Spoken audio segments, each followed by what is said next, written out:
Hey everybody, welcome back for another video. I'm really excited today because it's going to be my first BeyondFest screening in about roughly like 2 years because the whole pandemic, kind of put a little delay on things. But yeah, I'm back. They're back, I should say, doing, in theater screenings, no more drive-ins this time around. So yeah, I'm going to meet up with Fonzo and Scott, and they're going to show, we're watching a screening. It's a triple feature screening, first off. Freddy vs. Jason, You're Next, and the Evil Dead reboot, the director's cut, by the way, which is pretty cool. They're gonna have the writers of Freddy vs. Jason, the writer and director of You're Next, and the director of the Evil Dead, all in attendance for each respective screening. So it's pretty fun. It's about 95 degrees though. It's in Santa Monica, so I'm about to get going, and I'll meet up with the guys, and I'll see you guys in a bit. Alright guys, so Santa Monica parking always kind of sucks. It's just one of those, it's like Hollywood, you gotta kind of look around and see what's up, because it's either like permit parking or 2-hour parking or, meter parking only, all that BS. So anyway, I think I found a good spot. It says, 2-hour parking Monday through Saturday. It's Sunday today, so I think I'm good. Anyway, yeah, so Fonzo and Scott, I have no clue where they are. About to hit up Fonzo right now, see what's going on with them. But I did pass by the Arrow Theater. I parked, a few blocks away. So I got a little walk ahead of me. But yeah, there's already some people online. And it's, right now as I'm recording this, it's around 12:45. And the screening don't start till 2 p.m. So yeah, let's go check it out.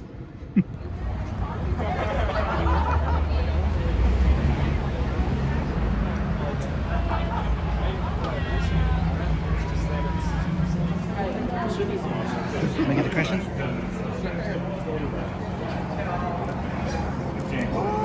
Oh, they're cool with the red and the blue. You did it for that? Okay. I have it on my phone, and I also have it I like it. It's really cool. Alright. Can I get a picture as well? Yeah.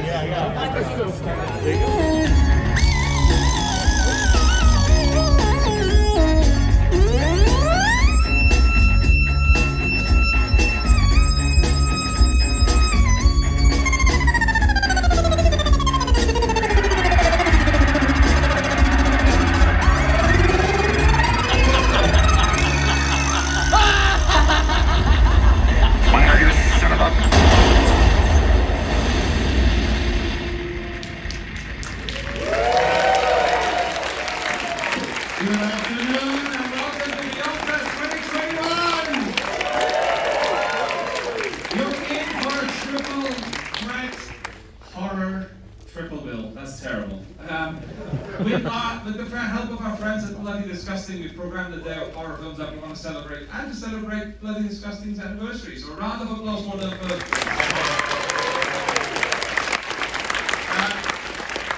So a bit of housekeeping, please keep your tickets stuck. If you have to go out and then you want to come back in, you need to be able to show it at the door because it's a triple bill. That's the only way we can make sure that you can come in and out.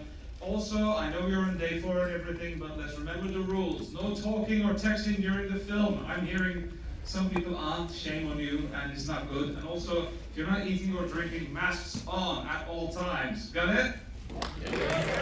Good, let's keep it safe. I also want to thank our sponsors, American Cinematheque, the staff, the volunteers, Projection, who helped make this happen. Also, exactly.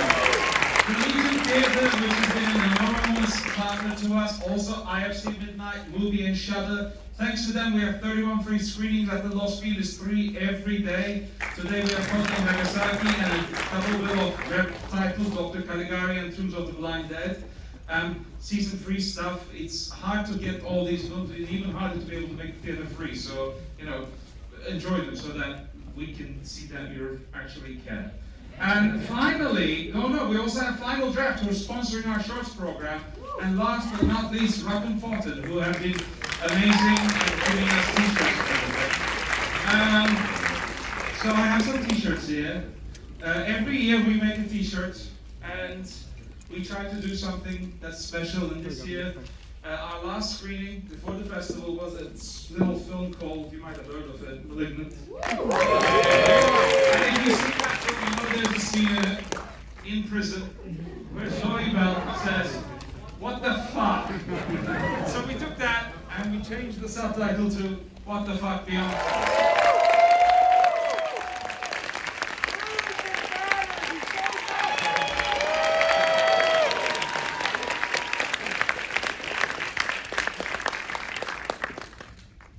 Thank you. BeyondFest, make some noise!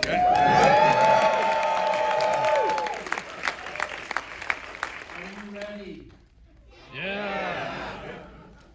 For the ultimate battle between the two titans of terror, did it go toe to toe to find out who once and for all is the greatest horror? Something of all time? Who's more of a Freddy fan? Who's more of a Jason fan? Who wants to see Untitled Chapter later?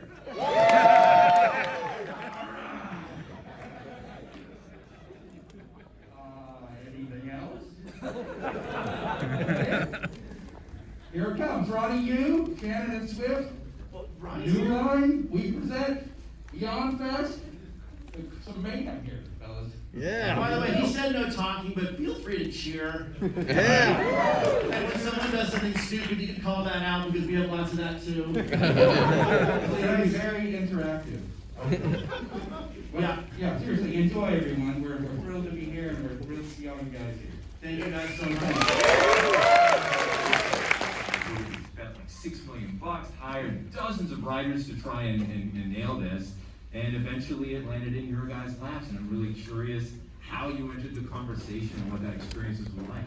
I'll try to do it briefly. You know, we had done another movie at New Line, and it was really DeLuca that was like, "Do you guys want to take a crack at Freddy vs. Jason?" And we were thrilled just because we're huge fans of both franchises.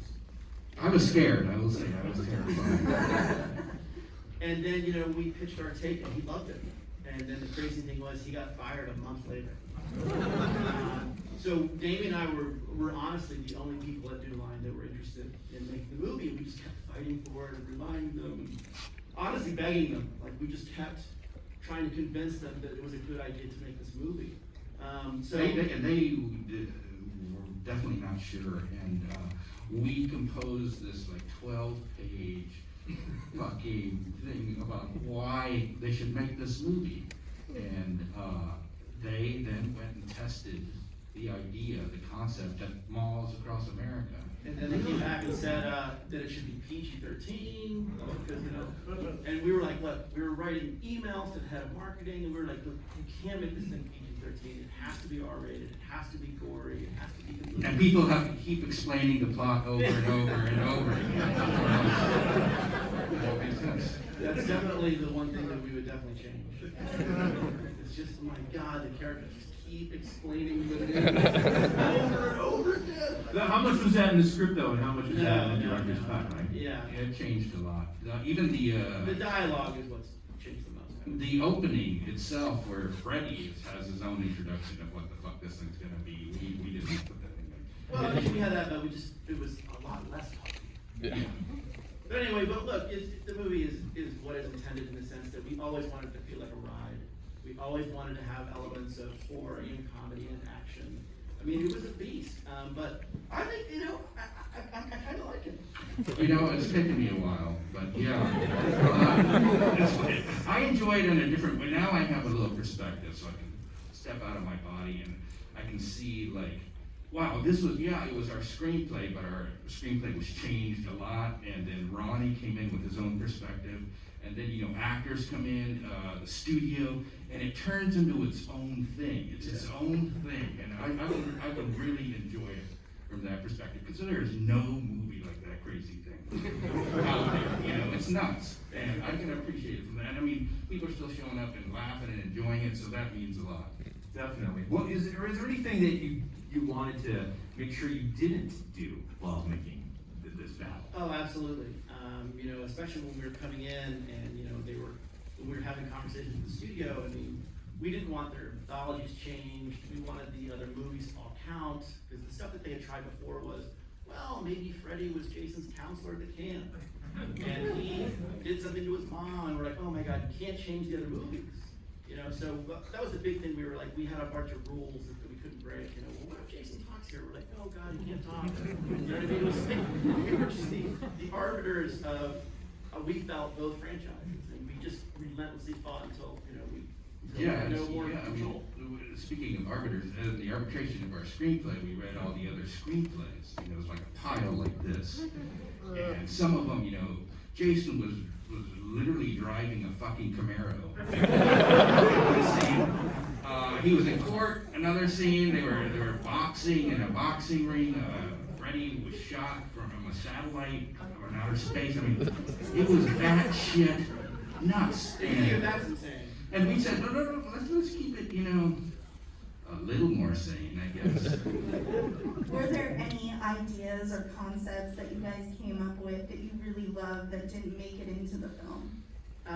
Would you say the trailer scene at the end? Yeah, we had a scene where now they were developing Camp Crystal Lake, and so there's some trailers, and they were somebody we call, the characters inside there, we call them asshole executives. And I think that the people at New Line kind of took it personal, but anyway, they were going to rebuild Camp Crystal Lake, and basically these two get this trailer gets caught up between Jason and Freddy. And there's somebody caught in the middle, and then the blocks come off, so the trailer is moving while they're fighting inside. But it was too complicated, too expensive. Yeah, but it was fun. I think it's fun. Leading up to this movie, you know, the Friday the 13th franchise, one of the fan favorites is, you know, watching King Hodder play Jason. Did you guys write this version of Jason with King Hodder in mind? We always assumed it was going to be King. Yeah, we thought definitely that would be the case. Yeah, and we had even kind of heard that they had talked to her, and then something happened, and then it wasn't King, and we were definitely surprised. Yeah, I heard some weird rumors that I'm not going to bring up, but yeah, it was surprising. I think one of the things Ronnie Yu liked was the disparity and difference of sizes of the new Jason versus Robert Englund, how much taller he was. And I think he had something to do with sort of, I mean, the thing about Ronnie is graphically, he's got a really interesting eye, so that kind of stuff is very important. Color scheme with that movie. Yeah. The reds and the greens. I mean, he did a lot of great stuff. Yeah. The Jason, definitely, Ken Kirzinger's Jason has definitely got a height advantage. Yeah. Over Exactly. which lended itself to You know how Ronnie described, because, you know, we've taken more than one crack at Jason, and I actually think it's interesting that over the years, you know, you can have different Jasons, and fans get to argue who their favorite was. Sure. But Ronnie's vision for Jason in this movie was ghost samurai. That's how he was described to us. He is a ghost samurai. We're like, well, can he move a little more? Can he? You know, but yeah, it sort of. Yeah, and that's another interesting thing about this movie is that Ronnie Yu's background, you know, he didn't really make horror films, you know, he was a kung fu flick type of guy. And Mark and I actually are the ones who brought Ronnie Yu in. We're like, look, we need somebody to do some action, and we basically introduced Ronnie Yu to the executive there at the time who was in charge, and there was this movie said that, you know, she should check out called Bride with White Hair.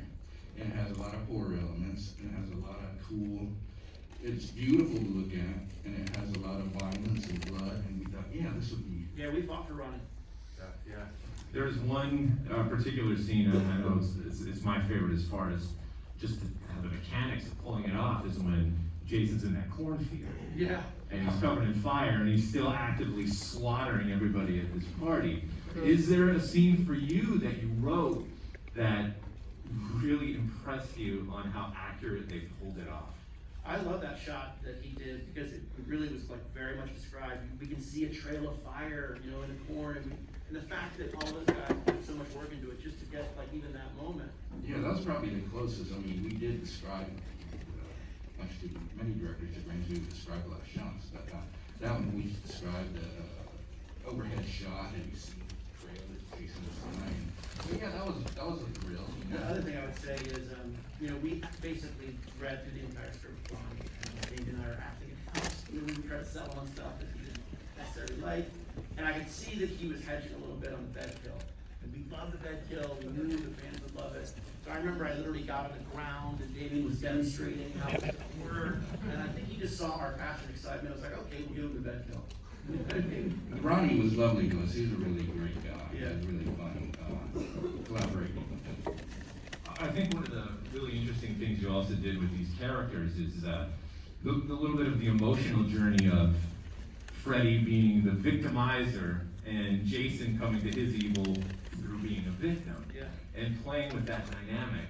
And then of course you end with this final girl, who's really walked away, not only herself, but saved Will, the love interest, which never happens. What was excited you about kind of that dynamic to be able to play with that during the battle to kind of intensify the whole journey for the viewers? We really knew we wanted to shake a couple things up and make the heroine the one that's not, the damsel in distress, and give her something to do. And look, our end was very different, to be honest, and It still had the wrap up. but it still had a very similar wrap up. But I don't even remember the question. Our goal, I think a lot of times, especially when you have like a monster versus a monster movie, the biggest challenge is how do you incorporate the human characters. So that was important to us. Like, how do we have some sort of emotional journey and for their father, or them having the mechanics to bring the two together. So that was important to us, and we probably tried to cram too much of that stuff in there. Yeah. The movie's pretty crowded.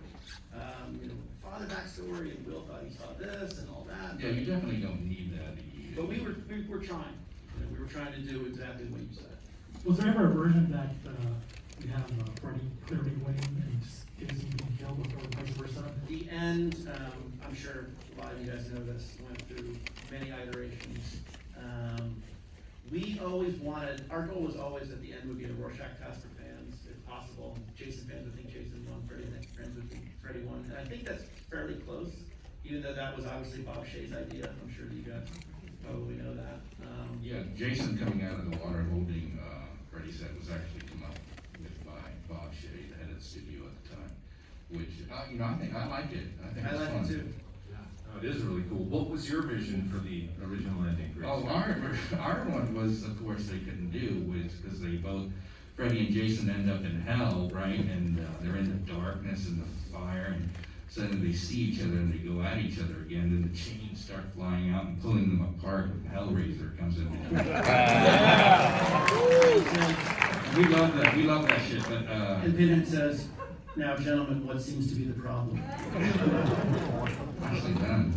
We were going to use Mark as the voice of Hellraiser. And then that's why we passed on it. Yeah, they did split up for a second, but then now you're calling it the studio to ask permission.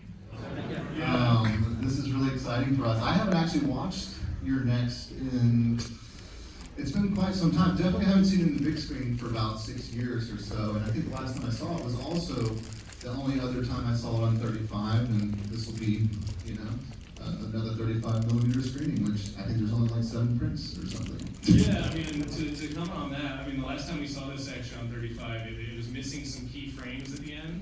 So we'll see if that happens again, if someone snipped some gory frames.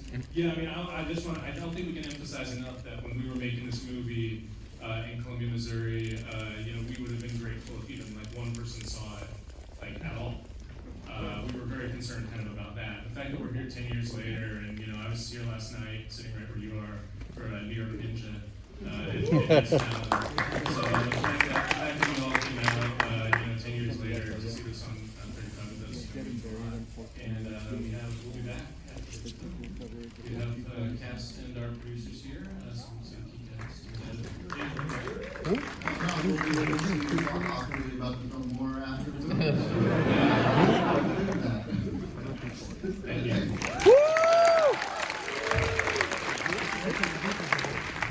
Our two masterful writer-directors, whose work includes BD's own VHS series, 2014 Saturn nominee The Guest, 2016's Blair Witch, most recently on their own with Godzilla vs. Kong. We got Seance and the forthcoming VHS 94. The filmmakers Adam Wingard and Simon Barrett. Also, some of the stars of your next, Sharni Vinson, who plays Eric.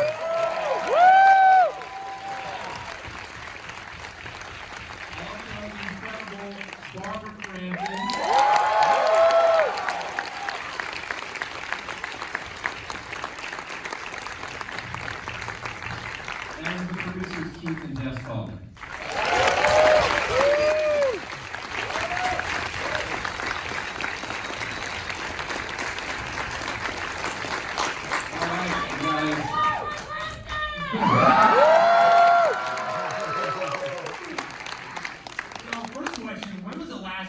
You were all together seeing it in a way like this?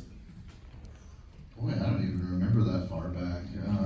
When would that have been? TIFF, Fantastic Fest, when we all saw it together. Oh, yeah. 10 years. It's been a long time. That's incredible. That's incredible. So, I guess I want to start with Adam and Simon. You've got a very unique partnership. Whether it's the synthwave action horror of The Guest, or surprising everyone at San Diego Comic-Con with the secret unveiling of Blair Witch. You guys do shit that breaks the mold every time. Let us in on a little bit of the creative dynamic and how that works between you two. Yeah, I mean, we break the mold and then the film underperforms. And we pivot, we say, oh shit, it was a failure, let's pivot, let's try something else this time. And then that doesn't do well either. Until just recently, actually. But yeah, no, I mean, I think the only honest answer I can give to that is that, Adam and I have a real, kind of creative mandate between the two of us to try to not ever repeat ourselves. If we feel like we're getting kind of too comfortable with something, like I personally feel like I'm getting too comfortable with horror right now, so I won't be making horror movies for a long time. That's for real. Not you probably. You probably do that. But you might make a creative. We'll talk about it. But yeah, no, for real. Like we just try to not get too comfortable with anything that we're doing. And Simon, along the way, you've written this movie that's kind of inspired by. It's got hints of Agatha Christie mysteries and all that elements wrapped in with home invasion and circumventing all that. What was your inspiration to write the story? I mean, again, it's so long ago that we were pivoting from a failure that's almost hard to remember, which was A Horrible Way to Die. We had a film called A Horrible Way to Die, which we made for under $100,000. Thanks, Mom. And we played at festivals like Fantastic Fest, and we got to see how an audience reacts when they go to see a film called A Horrible Way to Die and discovers a mumblecore drama, which is that they are impressed and unhappy and largely don't show up. And at the same time, we were going to these midnight screenings of our friends made Insidious around that time. So we went to the Insidious premiere right after the Horrible Way to Die premiere, which was, it was a different experience. And Adam, had always been talking about a home invasion thriller, being from, I think, kind of like small town Alabama, and I'm from small town Missouri. We had that isolation horror, but like you were just saying, it's really important to me that we didn't try to do anything that like The Strangers had done or Eels or Inside, just because I knew we wouldn't have the resources, and also we would just be essentially riffing on like funny games, so much later. And so without really telling Adam, I kind of started conceiving it as more of a screwball comedy, that did take its influence more from Bring It Baby and Then There Were None than anything else. But when I showed him the script, he was just like, yeah, this is the right approach. And so, Adam, moving it to you. What was your take on the script? What do you love about the twists that Simon puts on all these typical genre tropes? I mean, I can still remember, because going back in time to when we made this film, it was like, I was kind of couch surfing, and we were kind of just trying to scrape by, So I can still remember, being at my dad's. I was hanging out over my dad's house in the backyard, and I was smoking weed, and I was talking to Simon on the phone, and I remember him telling me the title of this film, You're Next, and because I knew that we talked about we wanted to do like a home invasion thing, but whenever he said that title, it was just like, wow, I can't believe there's never been a movie called You're Next before. That's just, and instantly it was just like, it just had this like exciting kind of ring to it, and I don't know how to describe it. It was just like I just knew that Simon was gonna deliver something really fun, and then of course the script really lived up to that, and ultimately, I mean, when you're doing a film like this, it was like, it was just all passion, because we didn't have really any other resources, so it just felt like, at the time, it was like, it just felt like this was our big chance to really, like, you know, because we wanted to be filmmakers, this is what we wanted to do for a living, and we felt like the budget we had for this film, which wasn't that much, but for us it felt like a massive budget. It felt like this is our shot, and we're gonna really just like go for it, you know? And like, so even when I think about like the selection of like the music that sort of plays like a mantra throughout the film, looking for the magic, it was like, there's so much about this film that it kind of transcends just like what, you know, is the story that we're putting on screen and all those kind of things, because it was such a personal film. Because really, like the looking for the magic thing, I felt like it was almost like a selfish sort of mantra for us. It was like we were trying to project our will into the world to become, you know, filmmakers. And so ultimately, you know, just to answer your question, you know, it's like Simon just wrote a really great, you know, fun, exciting, straightforward, you know, kind of script that I just felt like that if I could just get everything that he put there on screen, it was gonna work. And fortunately, we cast a lot of just great people, and you know, a lot of the siblings in the film, you know, Swanberg and AJ were people that we'd worked with, Amy Simons, and so we kind of knew how to create that dynamic, that kind of sibling dynamic, you know. And then we really just got lucky, you know, by especially finding like Sharni, who really just, I mean, she's so badass in the movie. The movie just lets her kind of take over. It's like the second you really see her like running into the kitchen, she pulls that knife with like total confidence off of the counter. It's just like, she's just like commanding the movie. So I don't know, we just got really, you know, all the pieces just fell into place, and I just sort of just hung on for dear life for 26 days or whatever the hell we had total to shoot this thing, and you know, just did it. Barbara, congrats first of all on Jacob's wife once again. Curious, this movie has a particularly strong meaning for you. Where were you at in your life when Adam kind of came along, and in what ways did your next ignite you or reignite you? I was sort of just hanging out with my kids and volunteering at their school and driving them around, and I got a call out of the blue, and my agent, who fortunately hadn't lost my number, after, I don't know, 6 or 7 years, I hadn't received a call from him. I was like, who do you want to speak to? And he said, oh, you have an offer for this horror movie, and it's with these guys, and Keith Calder and Jessica Wu, and you know, do you want to do it? And I said, well, who are these people? Why do they want me in their movie? Have they seen me lately? They want me to play the mom of 4 kids? Am I old enough for that? How old are the kids? Do they want me to audition? And my agent said, no, they just want to offer you the job. I'm still to this day shocked about that. I don't know how that happened. I really don't. Well, actually, I think Simon... We had like a whole strategy, which is like Stuart Gordon and Jeffrey Combs had come to see A Horrible Way to Die, and they weren't mean about it. So we knew what happened, and she'd get the call, she'd be confused. Then our next, in our mind, what's Barbara Crampton's next move? She's going to call either Stuart Gordon or Jeffrey Combs, because in our mind, she probably just hangs out with them all the time. And then that next call, that's when they'll say, no, they're legit. But the next call never manifested. But the next call was just you being like, yeah, okay, I'm in. No, I think I just read the script and I thought it was fun, and actually, to be honest with you, I thought motherhood was really hard and acting was really fun, and I kind of remembered that, and I thought, oh, this will be a fun lark, right? I had no idea that this movie would turn into what it was, and I showed up on the set, and no kidding, everybody was at the top of their game, and like, you know, I'm talking to AJ, and I wasn't sure if I was running lines with him or if he was talking to me, because I didn't know where the acting began and real life ended. Like, everybody was amazing, and I had this thought, oh my God, these kids are really great. I hope I can keep up with them.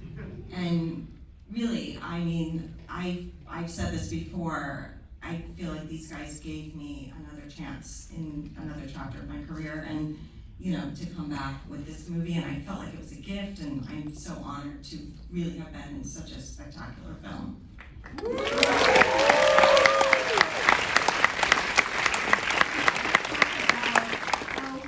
The fight scenes are so intense.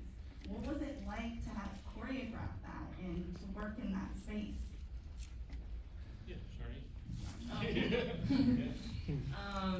It was a lot of fun for me because the girl that plays Z is like my best friend. We were living together in LA at the time, so yeah, we still laugh about it to this day that I got to kill her on screen and stab her through the head. It's pretty cool for us.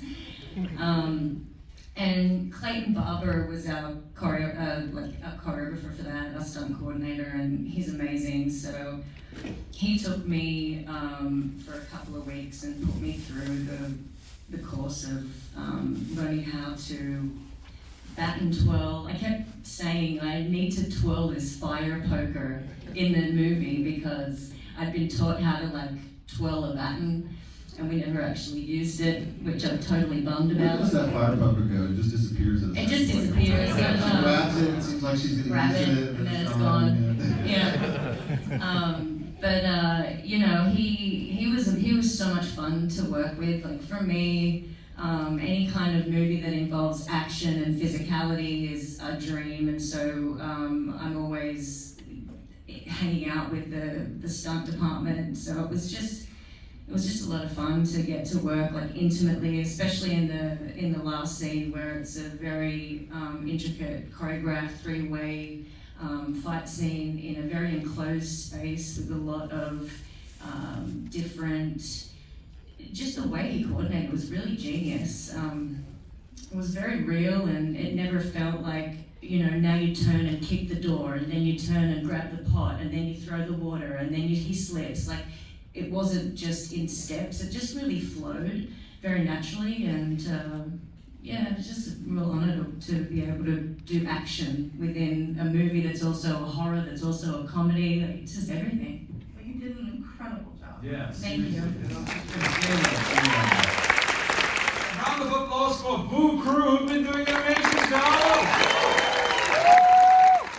Also, never can go without saying, but thank you so much to our partners, Bloody Disgusting, and they've been amazing, and they're the reason we're here. We're celebrating their 20th anniversary.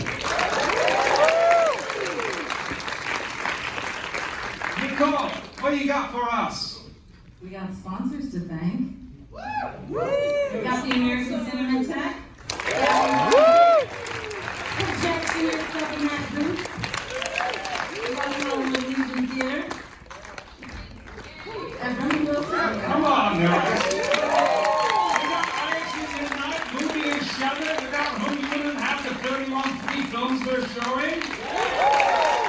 Seriously, next week we have the world premiere of The Seed. We have the US premiere of The Medium. We got The Feast. We got Saloon. Don't miss those films. What else, Nikki? We got The Empty Man. Oh, yeah. Don't miss The Empty Man. We want to show how much we love that film, so please come and support it. Come see it in the theater. We've got Final Draft supporting the shorts program. And last but not least, we got Rockin' Fortin. Anyone here wearing Rockin' Fortin? Stand up. Let's see Stand it. up, stand up. There you go. Okay, Nikki, who gets it? There you go. Over here. One more behind it. One more. Rockin' Fortin. If you're only wearing Rockin' Fortin, don't put your hand up if you're not. I'll see you. I'm wearing Shorty Vincent on my chest. Yeah. And then, of course, we have our own t-shirt, which this year, they'll give you one. Yeah. So, some of you might have seen it. So we have a tradition at BeyondFest that we get the guests to shoot the t-shirt cannon. So it's Prime that is ready for you. Please do the honors. I saw Jimmy Lee Curtis doing this yesterday. So Jimmy Lee Curtis and you. Yeah. Mass shooter. How about one more? Let's do one more. You're next, and well, you know whatever, I'll stay for the next one because it's free. But still, so you know, I remember like reading, I was just here with the Q&A and watching this guy talking about the movie, which I loved at the time when it came out. And I remember like, oh fuck, I now remember my motivation for it. That I had read this article, it was about, you know, Ty West and Adam Wingard and Simon Barrett and all these guys, and they were like all the cool kid of horror in LA. And Roy and I were like guys with backpacks from Uruguay and just arrived in LA trying to make our first movie. And I remember they even had a name. Does anybody remember what's the name? It had like a something pack, like a rat pack or something of horror. Slap pack. The slap pack. I was like, how the fuck did we get into that movie? And we were watching the movies and all that. I remember like when we knew we were gonna make this film, it was like, hopefully this gets us into the cool kids group. Never did for some reason. No one could check. I became good friends with most of these guys anyways. But when I made a group, I just saw that and I was, so hopefully tonight you guys watch it and you like it as much as the masterpiece those guys made. But hey, here we are. Thank you so much.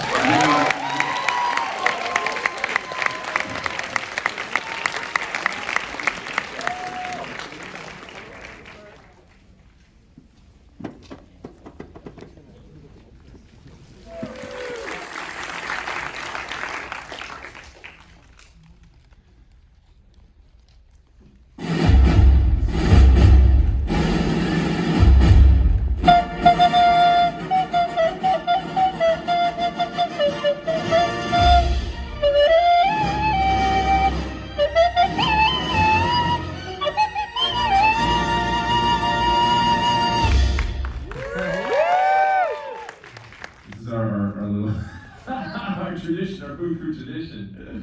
The creators of Evil Dead 2013, Freddy, motherfucking Alvarez, and Roto Sayagua.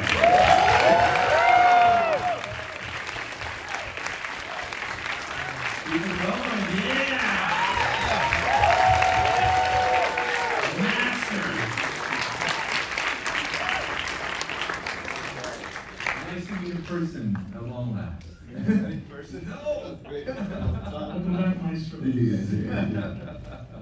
Oh my god. Alright, we so don't think fucking it's, sinister, this movie, man. It's in ages. You guys ever heard of a little movie called Panic Attack? Yeah? Because see, years ago, I was on Blind Assessment. They ran a story about this guy in Montevideo, Uruguay, who made a movie on his home computer for, I don't know, a few $100, was it? Yeah, $300. Yeah, the movie Panic Attack. I watched it. And a bunch of people that work for free, of course. All the city extras. And I fell off my fucking chair because I was like, this is incredible.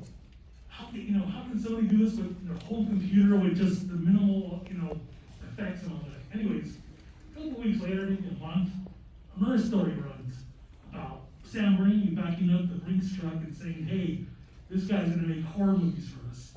And tonight, well, that's the masterpiece he made. So guys, I mean, for those who haven't heard, we've talked to you about this movie in detail before. It's one of our favorites.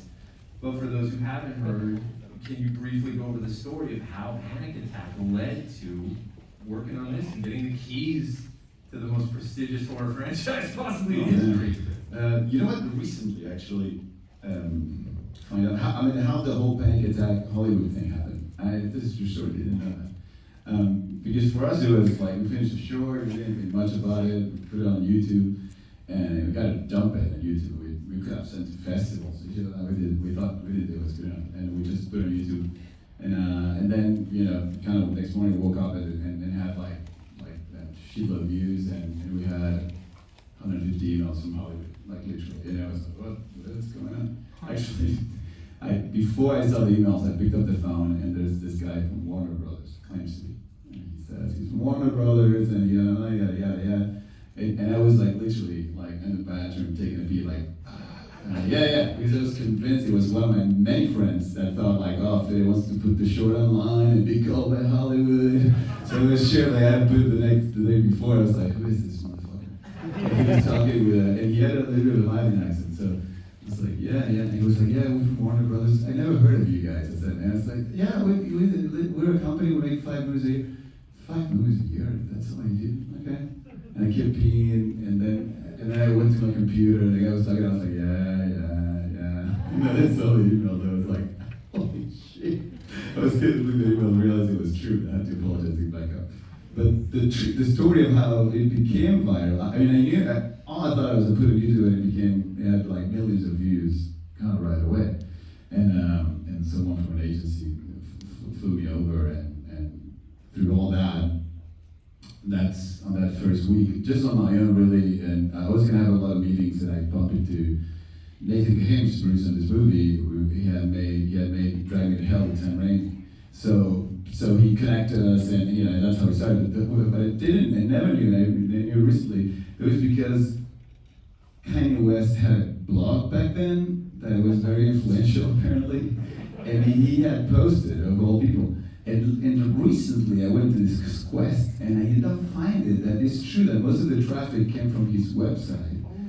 And then I read this article about how Kanye had how made a lot of people and now he's gonna help this filmmaker. But I had no clue. And someone had told me something, and I think I knew something about a guy that had put it online, but I had no clue who he was in Uruguay. So I was like, I remember saying people like, yeah, I think a guy called Kanye West like put it online or something. And people were like, who? And I was like, Kanye West? And they were like, you mean Kanye? Yeah, I guess. I have no fucking clue who it is, but that's what I discovered recently. So thank you, Kenny. He's a really help. And then we started working on the first thing that was going to be like an adaptation of a short into a feature. We arrived in Hollywood together. We no backpack, we have no money whatsoever. They put us on an Oakwood in Marina del Rey, and we thought it was a fucking palace. Yeah, it's still good, but we thought it was like we made it. We have a ride. There's a pool. It was fantastic. And basically, we started developing what would have been the Alien Invasion movie, and we thought, I guess it's Hollywood. They pay some right, every ride is gonna be fucking great. So they gotta be better than us for sure. And so we came up with a story. We hired someone. We waited for 3 months. Script came in, and shocker, it was terrible. And which, by the way, is what happens every fucking day of our life today. But back then it was new. We were completely surprised. And by the time Sam Raimi said, like, not even he mentioned to someone that he thought now that maybe that movie was going to happen, it could be good that we tackled Evil Dead. And we overheard that through someone else. And at that time, as well, we didn't know anything about this business. And we thought like, okay, great, let's come up with a take for Evil Dead. And we had a meeting with Sam Raimi about the other project, like a month ago or something. So we had his Skype, the Skype of his assistant. So we were at home, remember, in Uruguay. I was like, let's just Skype him up. Which, by the way, all of you know, everything's a meeting scheduled for a month later. So at that time, we didn't know about it. I was like, let's just ring him up. It was straight out. I remember his assistant picking up Skype and like, hello? It was like, hey, it's you, it's us, it's Freddy. He was like, yeah, is it Sam Raimi around? And the guy was like, look to his office, like, yeah. It's like, can we talk to him? He's so confused. And he was like, sure, I guess. Give me 1 second. He called me up and Sam showed up on the screen like, hey guys, what's up? And we were like, yeah, we heard you want us to do Evil Dead? And honestly, he did not want us to know. He had just mentioned it to someone, maybe. Sort of those maybe those guys. He probably said like, what do you think about this guy's Evil Dead, yeah? Maybe. And someone said, like, maybe. I was like, yeah, I don't know. Anyway, that's the truth of what he actually said. But we heard him. We didn't know that. We just thought he wants us to do it. So he said, yeah, I might have mentioned that to someone at some moment. It was like, we have a take. And he was like, okay, can we hear it? And we pitched like a 45-minute story on an unscheduled phone call. We hijacked it for 45 minutes. When we told a story that had nothing to do with this movie, by the way. It wasn't a fucking boat. So it was It was a movie on a boat about a family. No, I'll tell you that anyway. It was, but it had nothing to do with this. And but you know, it was like, I think your head is in the right space because a lot of this madness was in the pitch and different kills and different things. So anyway, so he said, oh, well, you know, why don't you guys, you know, work on that and you pitch it officially to all of us, you know, my partners and all that. And then we worked more on it. We still got a boat and we pitched it again. And then someone called us into the closet like, guys, if there's no cabin in the woods, there's no movie. This is Evil Dead. So we thought like, okay, bummer. Well, I guess we'll bring the cabin. And we started thinking about it, and eventually we pitched this. And at that point, Sam said, why don't you guys write it? When we started thinking about writers. And we thought like, well, we could try. And we had a study and we had a master's in screenwriting that, you know, for what that's worth. So, but we had never wrote anything in English, and we had just written one script. It was a comedy in Spanish. It was kind of a dark comedy, a little bit like Delicatessen, that sort of European flair. And so we said like, well, yeah, if you want us. And I remember Rob Tapper being on that meeting, looking at Sam and like, what are you saying? These guys can barely speak the language. But Sam trusts our, you know, storytelling instinct again, but also he trusts that we were so fucking passionate about it. We loved it so much, and we were so eager to go and do this sort of horror that he got that, and he trusted us with that. Then Rob Tapper said, he called me later and was like, Freddy, I want you to know that if this script is not good, you're going to my director's jail for fucking ever. Rob Tapper is a sweet man. He's actually a really good friend of us, but he's a tough motherfucker. Sam is a good cop, and Rob and Sam made the original together with Bruce Campbell. So anyways, and that's how it happened. I mean, and we delivered a script like a few months later, and I always love the story, like how J.R. Young, who's executive producer on this, like read it first. Everybody at the office was convinced it was gonna be shit because, like, they said no foreign writer ever delivers in Hollywood movies for some reason. At least back then. I'm sure that they get a lot of opportunities to foreign writers at the time. But so it was. I remember like Joe said, I read it and I was like, huh. And he walked to Rob Tapper's office. It was like, it's actually not bad. And Rob Tapper was like, it's like I really was convinced because you want to just made a point to Sam Raimi that was a terrible idea to hire us. And then he read it and was like, was there any, I mean, you've talked about this on our show before, and maybe people here haven't heard about this story, but apparently Diablo Cody was given the script. That's true, that was us. Is that true? I mean, as you can see, the dialogue is shit in this movie. That was like at the first moments where we thought we had introduced all the names of the characters. I was like, here's Aaron, Olivia, we named this like this, this is Natalie, and this is this. I don't know why we're like so amateur. And we thought, well, maybe, you know, people need to know the names right away. But no, so once we had our draft, I think we got in our 2 drafts, and then we thought it would be great to have an American writer to kind of give it a true American flair. And so I met with Diablo. She was amazing, and she was a super fan of Evil Dead. So we did it, and she did pass. But suddenly it was different. It was not us anymore. It felt like it was a different voice because she has a really strong voice as a writer. And I was like, and we told the guys like, can't we just go back to our draft? And I don't really like this. And Sam and Rob was like, absolutely, guys. It's not me. It was a lot of character work. It was a lot more character work that is here. So a lot more jokes. I think there's still like, there's a few jokes that are not us. Cody's line. There's like 4 lines I think that stayed from that draft. I think it's when they throw the drugs in, they said like, I know some slugs gonna have a hell of a party tonight.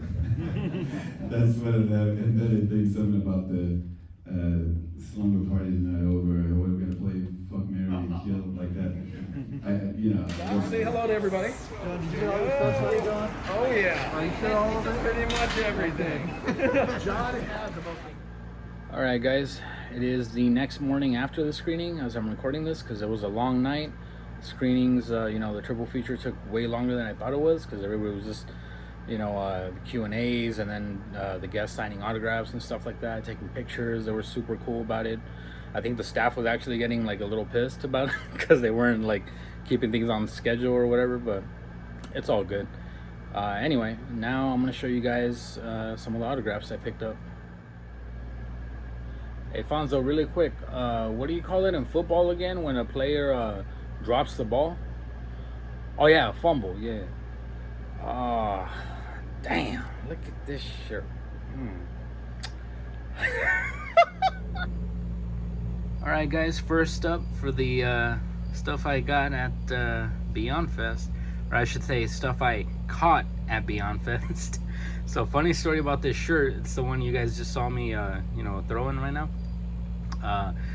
As is tradition in BeyondFest, they always throw free t-shirts to the crowd, whether it's by hand or with the air gun they got. And anyway, they threw this one. It goes in our direction, and Fonzo tried to catch it, but fumbled it, and then it happened to fall right where I was sitting, on the floor. And then my dumbass, just out of instinct, I don't know what happened. I didn't even think about it. My mind was just like, oh, free t-shirt. And then like, boom, I freaking, kneel down to get it. And I bang my head on the seat in front of me. Like, I'm pretty sure, I'm not sure if Fonzo recorded it, but I'm pretty sure you guys could hear it if he caught it on video. But yeah, it was pretty bad. I legit thought like I busted myself open or something. But yeah, so I ended up catching it.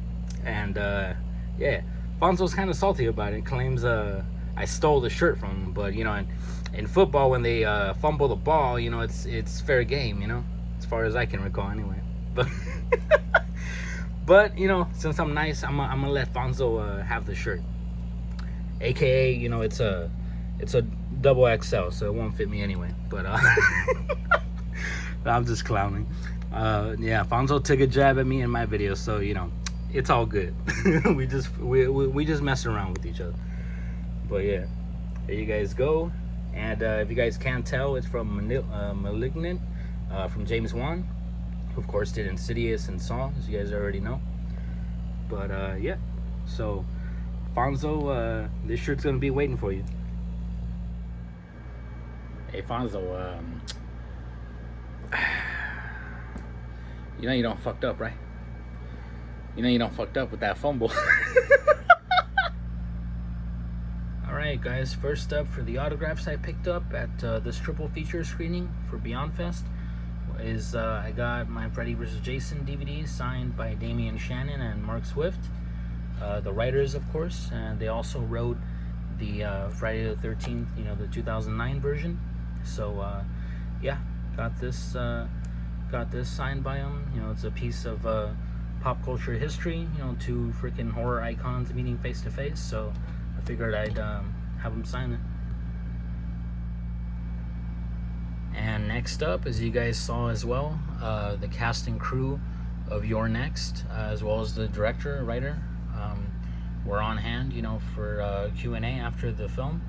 So had to have them all signed, different color pens, But yeah, pretty cool. Such an underrated freaking movie, man. Like, this was, for me, I slept on this one. I didn't go to the theater, but I did watch it, when it came out on video and stuff like that. And I regretted ever since then not going to see it at the theater. So this was a pretty cool experience for me, getting to finally watch it on the big screen, with an audience, and we were all freaking having a blast watching it. So yeah, if you guys haven't seen this one, highly recommend it.